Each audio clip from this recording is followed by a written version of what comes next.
Hi అండి, నమస్తే. నేను ఈరోజు లక్ష్మీ కుబేర ముగ్గుని వేస్తున్నానండి. ఈ ముగ్గు వేయడం చాలా అంటే చాలా ఈజీ అండి. కానీ నేను ఈ ముగ్గుని వాటర్ మీద వేస్తున్నాను కాబట్టి కొంచెం కష్టంగా అనిపించింది. ఎందుకంటే ఈ ముగ్గు వాటర్ మీద వేస్తున్నప్పుడు మన చేయి తగిలినా, వేలు తగిలినా వాటర్ అంతా కదిలిపోయి మొత్తం వేసిన ముగ్గు అంతా కూడా పాడైపోతుందండి. సో మనం వేసేటప్పుడు చాలా అంటే చాలా జాగ్రత్తగా వేయాలి వాటర్ రంగోలి అనేది. ఈ ముగ్గు అయితే ప్రతి శుక్రవారం పసుపు కుంకుమ ముగ్గుతో కలిపి వేసుకుంటే చాలా మంచిది.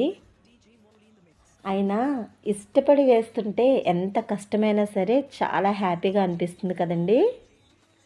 మీకు కానీ ఈ ముగ్గు నచ్చితే ఒక లైక్ ఇవ్వండి. Please subscribe my channel please.